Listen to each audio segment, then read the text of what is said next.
I'm Bob Doty with the VOA Special English Education Report. Blogs are being used more and more by teachers.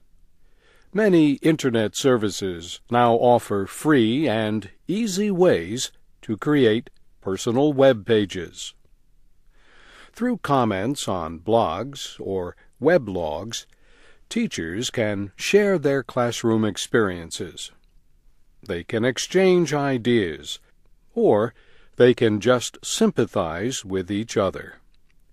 A teacher in the American state of North Carolina recently wrote on her blog, "Apparently the teachers at my school use too much paper.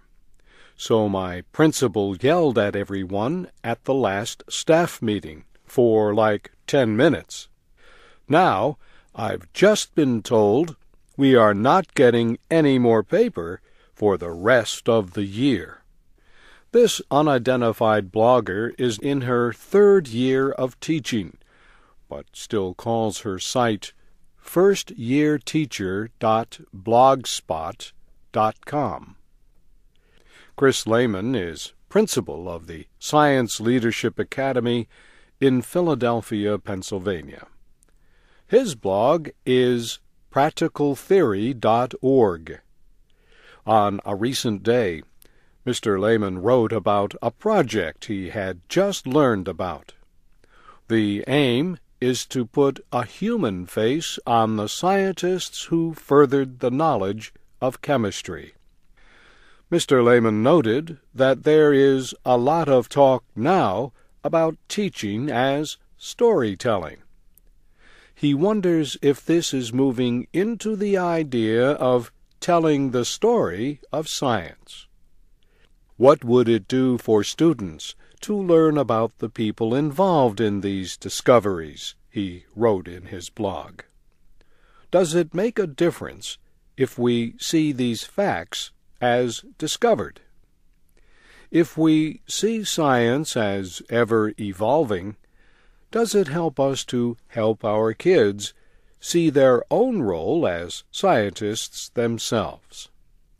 A blogger who calls himself Mr. Lawrence works as a substitute teacher.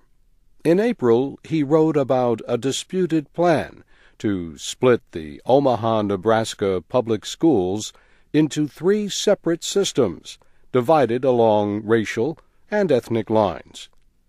Supporters argued that it would give minority parents more power over their children's education. But Mr. Lawrence wrote at teachersparadise.blogspot.com, "I'm afraid that what this says to a lot of people is that blacks, whites, and Hispanics are not equal, and reinforces racist beliefs among people." Educators did not become involved with blogging right away. Many were concerned with privacy issues and security. But now, thousands of teacher blogs can be found on the Internet. Many teachers do not identify themselves, and they change the names of students and co-workers. This VOA Special English Education Report was written by Brianna Blake. I'm Bob Doty.